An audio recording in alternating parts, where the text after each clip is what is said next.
Pessoal, quase ia me esquecendo, eu vou tratar com vocês sobre esse assunto. No segundo turno, Lula teria dificuldades com qualquer nome do bolsonarismo. Uma pesquisa importante, eu sei, não confio muito em pesquisa, mas o Instituto Paraná é um dos que mais vem acertando. E olha, o Lula tá em maus lençóis, seja com o nome que for. Eu vou detalhar para vocês nesse vídeo. Pessoal, esse vídeo tá imperdível, é uma informação mais importante que a outra. O STF respondeu a uma publicação que foi feita pela Mariana Lescano. Vocês lembram aí da vereadora, corajosa vereadora que eu trouxe no vídeo anterior aqui no canal e que simplesmente, olha, soltou o verbo aí falando o que é o verdadeiro golpe? Golpe é ter numa corte o advogado particular do presidente da República, o advogado do Partido dos Trabalhadores e o amigo comunista do presidente. Pois é, gente, quem não assistiu tá no vídeo anterior, mas fiquem aqui comigo que eu vou trazer muitas outras informações. Além disso, tem o desespero da velha imprensa sobre o convite do Lula para a posse de Donald Trump. Como assim? Saiba por que ele não vai. Além disso, eu vou trazer para vocês aqui também a blogueira Daniela Lima. Gente, as redes sociais são perversas. Palavras dela quando ela fala sobre aquele vídeo que viralizou e continua viralizando até hoje, em que ela fala: o brasileiro vai voltar a comer picanha, o brasileiro vai voltar a se vestir bem, ele vai voltar a encher aeroportos. Vocês lembram desse vídeo? Pois bem, ela passou um papelão, as pessoas relembram esse vídeo todos os dias quase. E ela falou sobre isso. Eu vou trazer com detalhes para vocês. Esse vídeo tá, olha, imperdível, como eu falei. Já compartilhe ele, deixa o like que é importante demais. Se tu não te inscreveu, te inscreve. Tu não sabe o que tu tá perdendo. E vem pra tela, porque o Debate em Foco, ele tá no ar. Pessoal, a gente precisa começar rapidamente sobre esse caso. Eu vou trazer aqui um trechinho de um vídeo do presidente do STF, o ministro Barroso. Ele está ao lado aí do seu colega hoje, o ministro Flávio Dino, e na época 12, na verdade, de julho de 2023, ele fez esse discurso, causando a revolta de muitos bolsonaristas, né? Porque olha só o que ele disse na época, eu já trago uma notícia atualizada sobre o ministro. Eu saio daqui com energia renovada, pela concordância e pela discordância, porque essa é a democracia que nós conquistamos. Nós derrotamos a censura, nós derrotamos a tortura, nós derrotamos o bolsonarismo para permitir a democracia e a manifestação livre de todas as pessoas. Nós derrotamos o bolsonarismo para garantir a democracia e a manifestação livre de todas as pessoas. Gente, olha só, falas do presidente do STF. Manifestação livre, né? Bom, eu tenho até que ter cuidado com a minha opinião sobre o caso, então talvez nem seja tão livre assim a nossa liberdade para falar, como diz o ministro aí. O fato é que a notícia que saiu aqui agora é do ministro fazendo uma coluna dentro do jornal Estadão, criticando o jornal por uma série aí de notícias, artigos que foram feitos lá criticando o STF. Vou trazer aqui a matéria da Oeste, vejam só. Barroso acusa Estadão de contribuir com ódio institucional contra o STF. O presidente do STF e do Conselho Nacional de Justiça, ministro Luiz Roberto Barroso, usou o espaço do jornal Estado de São Paulo para defender os dois órgãos dos mais de 40 editoriais que os tiveram como foco no último ano. Como resposta, o magistrado publicou um artigo no veículo de comunicação nesta segunda-feira, dia 13, acusando-o de contribuir para um ambiente de ódio institucional. Barroso afirma que ao longo desse período o jornal não vislumbrou qualquer coisa positiva na atuação das duas instituições que ele lidera. Praticamente todos os editoriais foram duramente críticos, com muitos adjetivos e tom raivoso, escreveu, ainda que não deliberadamente contribuem para um ambiente de ódio institucional que se sabe bem de onde veio e onde pretende chegar. Além de enumerar recentes transformações relevantes e perenes para o judiciário por meio do STF e do CNJ, o ministro garante que o STF é o tribunal mais produtivo do mundo, tendo proferido mais de 114 mil decisões apenas em 2024. Bom, acontece, né, gente, que aquele discurso que ele faz ali, né, de nós derrotamos o bolsonarismo, olha, num tom ali, ele falou em tom raivoso do jornal, aquele tom dele ali foi, no mínimo, um tom, assim, bem elevado, né? Ele fala para que quantas por cento, se for pela urna, mais de 50%, ou seja, quase 50% da população, né? Bom, e aí eu pergunto para vocês, né, gente? Ele falou ali naquele tom de nós derrotamos o bolsonarismo, para tanta gente assim, é dessa forma que pacifica o país? Eu pergunto para vocês, comentem aqui embaixo. Eu, de fato, não me sinto tão livre assim para fazer a minha manifestação, como diz aqui o ministro. A verdade é essa. Pessoal, vocês lembram aí da vereadora Mariana Lescano, de Porto Alegre? Bom, eu trouxe para vocês um vídeo dela ontem, fazendo duras críticas sobre no que ela pensa a respeito do tal golpe. Pois é, gente, é um vídeo que vocês gostaram bastante, muita gente elogiou ela, inclusive eu falei com ela hoje, né, a elogiei pela coragem dela em se posicionar.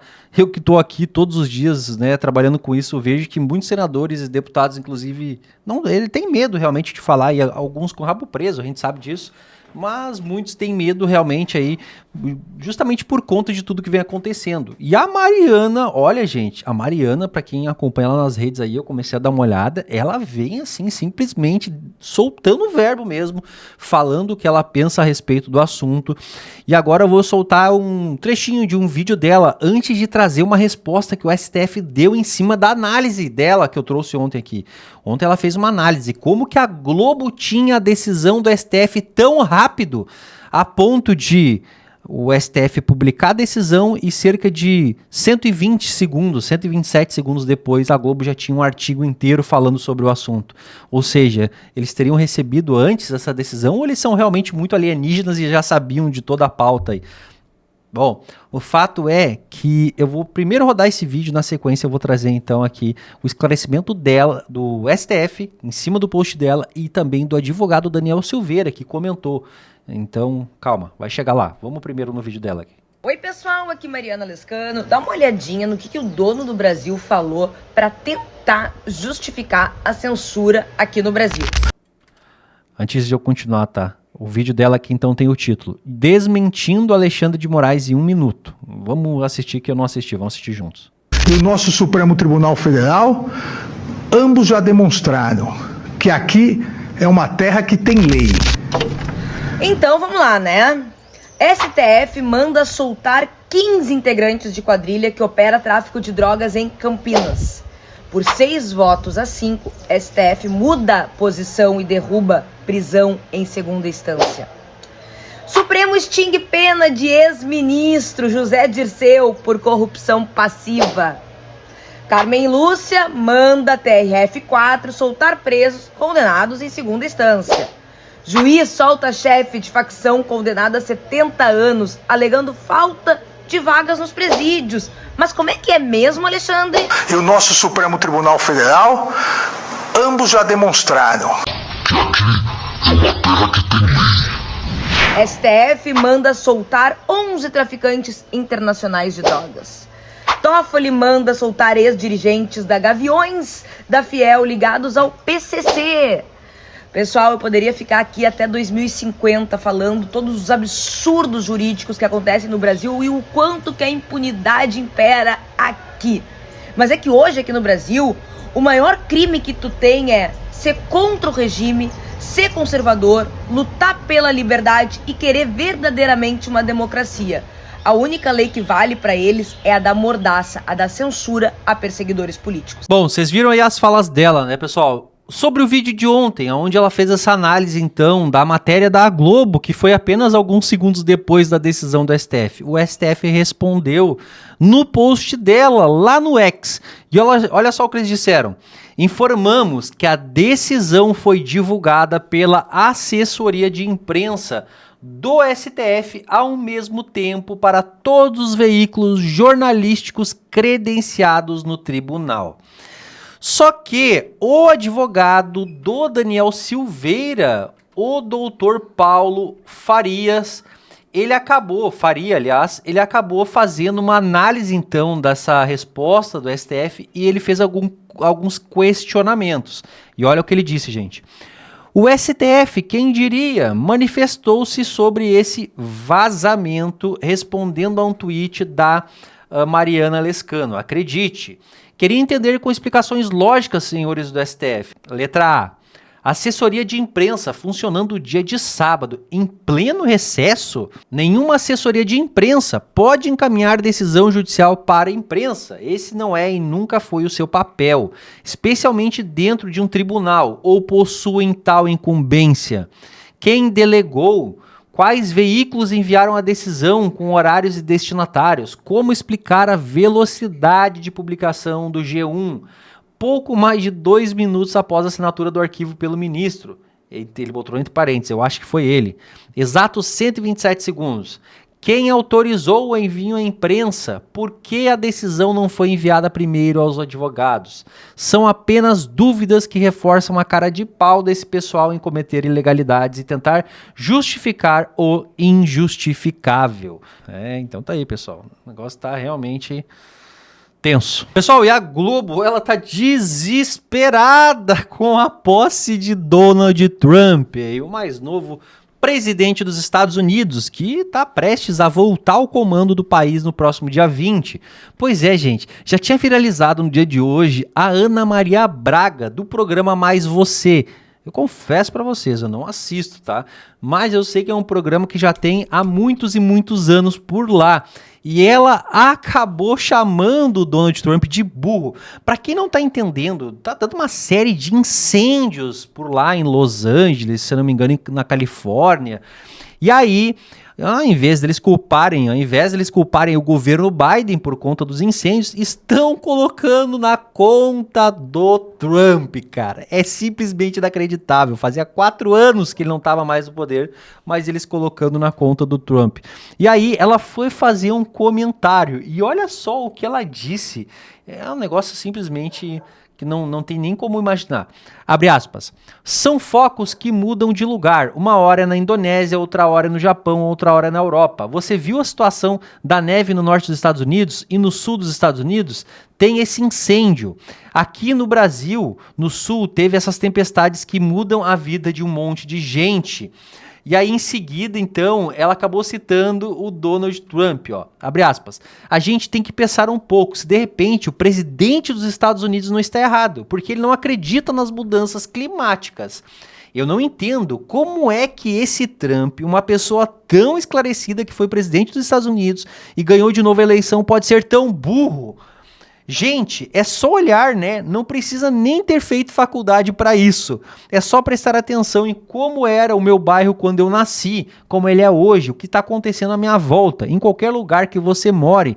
Não precisa conhecer a situação do Polo Sul, do Polo Norte, as geleiras, a calota. Polar está mais quente. Não precisa nem entrar nessa discussão. Tudo está acontecendo em volta, do lado de todo mundo. Ou seja, né, gente? É aquele famoso jeitinho, né, da esquerda de transferir a responsabilidade, né, de uma culpa de algo que acontece de ruim, né, pro governo da direita. Olha, é simplesmente inacreditável.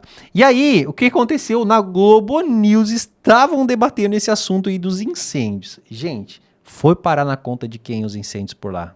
Vejam só. Queria ouvir do Trigueiro isso. Quer dizer, primeiro uso político aí de uma questão que é ciência, né? Eu espero, com poucas esperanças, que o presidente Trump, na condição de empossado, tenha uma outra postura em relação às tragédias que vão acontecer no mandato dele. Isso não é mau agouro, isso é um fato estatístico. E não apenas na Califórnia. Trump haverá de escolher uma forma de lidar com isso que seja menos cretina e canalha como essa, enquanto presidente eleito, de ficar arrumando espaço para controvérsia. Imagina no Brasil, com o episódio do ano passado no Rio Grande do Sul, se o presidente da República, que é de um partido, é de uma corrente política, e o governador do estado do Rio Grande do Sul, que é de outro partido, outra corrente política, se você vai ficar espezinhando o adversário, você devia ter feito isso ou aquilo. Não, é uma catástrofe sem precedentes. O que se espera de um presidente é que compareça com... Não mediremos esforços para reduzir danos, reduzir riscos, etc.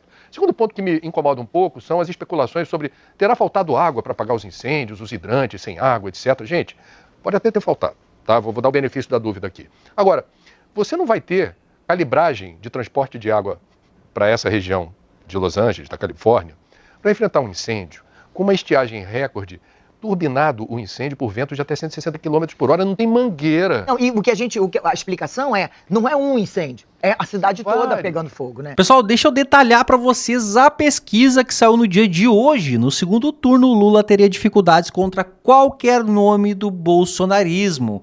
O Instituto Paraná Pesquisas fez agora, nessa semana aí de mês de janeiro, início de janeiro, então uma pesquisa com 3 cenários possíveis, tá? Um deles, Lula versus Bolsonaro, outro Lula versus Michele Bolsonaro e Lula versus Tarcísio de Freitas. E olha só, Lula e Bolsonaro, no primeiro cenário, então, Bolsonaro ganharia com 45,7% contra 42,2%. Já no segundo cenário, Lula ficaria com 43,1% e Michele Bolsonaro 42,2%. E num terceiro cenário, Lula 43,4% contra Tarcísio 40,6%. E aí eu pergunto a vocês, tá bom, pesquisa, a gente tem aquele pé atrás, mas não tem, né, gente? É o ex-presidente Bolsonaro aí, sem dúvidas nenhuma, disparado o melhor candidato para tirar o Lula de vez aí dessa possibilidade de ganhar novamente em 2026. E aí, quero saber a opinião de vocês aqui embaixo. Pessoal, agora vocês lembram da Daniela Lima? O pobre vai voltar a comer picanha. Você vai voltar a comer picanha. O brasileiro gosta de vestir bem. Sim. O brasileiro gosta de coisa boa. Pobre gosta de coisa boa. Você vai voltar a ver aeroporto lotado como se fosse rodoviária. 2 anos depois, as ações da Açaí caíram 83%, da Lojas Renner caíram 56% e da CVC 76%. A picanha virou homenagem, veio o imposto da importação, da taxação das blusinhas, ajudou a segurar a cotação da Renner, e pobre hoje no aeroporto não passa nem na calçada por conta do preço das passagens e do custo do turismo. Este é o governo que o Brasil tem. O governo que encomendou a recessão, terceiriza a culpa e usa a mídia paga para tentar justificar o injustificável. Eles vão quebrar o Brasil se não derem um cavalinho de pau nessa política econômica. Pois é, gente, não é que ela comentou esse assunto, dizendo que as redes sociais são perversas fazendo esses cortes dela. Vejam só as explicações quanto àquelas falas que ela fez logo no primeiro dia da posse aí do presidente Lula, que ela diz, inclusive, que era o kit Lula, né? É mais ou menos assim que ela usou aquele termo na época. Bom, vejam só. Gente, eu vou até falar aqui na fechadinha, né, porque um comentário sobre essa questão da inflação e por que tá pegando tanto, né? Eu fiz uma análise, eu ainda não estava aqui, né, depois da eleição do Lula, como o mercado reagiu, né? Que ativos o mercado valorizou, né? No dia seguinte. Olha, assim, as redes sociais, voltando a esse tema que agora permeia tudo, elas são tão perversas, mas tão perversas que as pessoas cortam as coisas e fazem graça com isso. Tudo bem, eu não me incomodo com a graça, eu me incomodo com a maldade. Porque quem opera mercado sabe que o mercado funciona no dia a dia. Uma notícia na China, nos Estados Unidos, pode mudar completamente a percepção do mercado, em especial de bolsa, sobre qualquer coisa. Mas o dia seguinte da eleição era um dia para olhar o que é que o mercado estava apostando que ia se valorizar. Entre esses, e por que eu voltei a esse assunto, né? Entre esses ativos que se valorizavam estava de um atacarejo, as ações de um atacarejo ou maior atacarejo do Brasil. E aí, na época, eu comentei que aquilo ali, por óbvio, era uma aposta, um reflexo das pessoas colocando dinheiro, onde elas achavam que o Lula, pelo gogó que ele usou na campanha, ia focar. Então, fazia a propaganda do brasileiro, que, aliás, é uma cobrança que ele vai ter que responder. O governo vai ter que responder. Não é uma aposta, foi do mercado, tá? Não era minha, né? Bom, se o Brasil vai voltar a comer picanha, vai investir aqui no atacarejo, vamos pensar em mercado. E aí, o que acontece? A frustração, o efeito rebote da promessa, quando ela não é cumprida, ela é muito maior. Por todos os efeitos técnicos que o Valdo falou, entre safra, crise climática, água, energia, que lá fora, né, primeiro os combustíveis ficaram muito caros, não importa. Eu estava no final do ano, Valdo, agora acho que te livro do corte maldoso, falei na fechada, porque a gente já fala esperando o rebote, eu estava no final do ano no mercado, fazendo comprinhas, assim, para poder fazer nossa ceia, né, minha ceia com a minha famíliazinha. E aí tinha uma senhora atrás de mim e ela trabalhava numa barraca. Num restaurante de praia, né? E ela falou, esse carrinho aqui no ano passado me custou R$1.200. Agora, vamos ver quanto é que fica, porque eu tenho certeza que o dinheiro que eu tinha não paga mais. E é disso que se trata, né? E essa é a cobrança em cima dele. Porque por mais que os dados falem, olha, o Brasil voltou a ser um país com majoritariamente de classe média, o poder de compra das pessoas que elas sentem mais e onde pesa mais é alimento. Então, assim, tem uma série de variáveis, mas não importa. O custo político é o do governo. Prometeu e vai ser cobrado, né? Vamos ver o que vai fazer em relação a isso. Tá aí, então, gente. Tá explicado, não é mesmo? Agora foi o gogó, ele usou o gogó. Não é ela que tava apostando, era o mercado machucado, mas a felicidade dela, o pobre vai voltar a comer picanha, vai voltar a se vestir bem, vai lotar aeroportos. Ai, meu Deus do céu, é uma hipocrisia danada, não é mesmo? Mas isso é maldade. Vamos parar com esse negócio aí. Não, para de ficar rindo aí da Daniela. Para com esse negócio. Vamos para a próxima. Agora, pessoal, deixa eu trazer essa informação para vocês. Bom, o Lula ele não deve comparecer à posse de Donald Trump, né? Até porque tudo indica que ele não foi convidado. Deve ter algum embaixador lá do Brasil que deverá participar, não é mesmo? Pois é, o Bolsonaro foi convidado, enviou o convite ao STF que pediu novas informações e aí deu todo aquele imbróglio que vocês sabem que está acontecendo aí, mas que o Eduardo Bolsonaro, filho do ex-presidente, disse que eles estão resolvendo isso aí para que o ex-presidente possa comparecer então a esse convite feito pelo novo presidente dos Estados Unidos. Acontece que o pessoal aqui da UOL, olha, os jornalistas estão indignados com essa possibilidade do Bolsonaro comparecer por lá. Não, veja um trecho da falas deles aqui, porque, olha, dá para perceber o desespero deles. Olha só como o Bolsonaro causa nessa gente ainda, vejam só. Como a própria defesa do Bolsonaro acredita, né, alguns aliados de Bolsonaro não têm muita esperança de que Moraes, ao receber mais documentos, possa aprovar essa ida de Bolsonaro aos Estados Unidos. O que você acha, Josias? Deveria ser negado, né, Fabiola? O Bolsonaro é hoje um ex-presidente da República indiciado pela Polícia Federal por crimes variados, né? O mais grave deles, a tentativa de golpe. E não faz o menor nexo, nem institucional, nem judicial, ele vá aos Estados Unidos para a posse do Donald Trump com ares de representante do Brasil.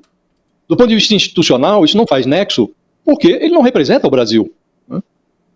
O Brasil será representado nessa cerimônia de posse, como de praxe costuma acontecer, no caso dos Estados Unidos, pela embaixada, pela representação diplomática do Brasil em Washington, né? Então a representação institucional do Brasil já está assegurada. Não é improvável que seja legítimo o convite do Bolsonaro, o convite do Trump ao Bolsonaro, né? Agora, a defesa alega no Supremo que esse evento de magnitude histórica, assim, a defesa do Bolsonaro trata a posse do Trump na sua petição ao Supremo, favorece, tem uma importância capital no diálogo entre líderes globais, e isso se revestiria de uma importância muito grande no contexto das relações bilaterais do Brasil com os Estados Unidos. Isto é uma farofa sem sentido, né? Não faz o menor nexo. O Bolsonaro não representa o Brasil, não representa institucionalmente o Brasil para falar em relações bilaterais Brasil e Estados Unidos. Ele é hoje uma condenação criminal esperando na fila do Supremo para acontecer. Então, do ponto de vista institucional, não faz o menor nexo. Do ponto de vista judicial, como você bem realçou, Fabiola, esse é a terceira vez que o Bolsonaro pede para reaver o passaporte. Ai, né, gente? Dá pra ver esse desespero de longe. Olha, é simplesmente um desespero em imaginar que o ex-presidente Bolsonaro possa receber o seu passaporte de volta para que ele fosse, então, a posse de Donald Trump. Imagina a esquerda enlouquecida. Bom, vamos mudar um pouco de assunto, porque, olha, um alerta importante. Risco fiscal acende alerta para dólar acima de R$7. Em cenário adverso, moeda americana poderia terminar 2025 em R$ 7,10 e chegar a R$ 7,30 no próximo ano. Então tá aí, gente, ó, uma notícia que saiu aqui no site Valor Econômico, que tem então como a fonte o BTG. Imagina, gente, o dólar a R$ 7,10. Bom, a gente chegou aí a R$ 6,30, né, nesse final de ano. Bom, a R$ 7,00 não é tão longe assim.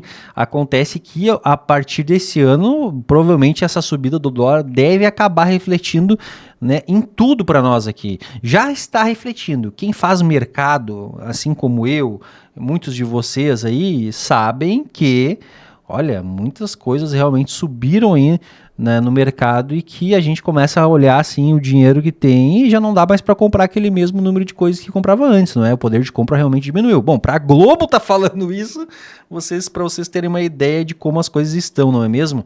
Bom, acontece que o vídeo já tá muito longo, eu vou precisar ficar por aqui, mas fica ligadinho, gente, é notícia atrás de notícia chegando. Assim que começarem de novo as comissões, os debates, eu vou trazer em primeira mão para vocês aqui. Então, olha, tem que estar inscrito no canal, te inscreve que tu vai ficar sabendo aqui em primeira mão, fechou? Eu vou ficando por aqui então, até o nosso próximo vídeo no canal. Debate em Foco.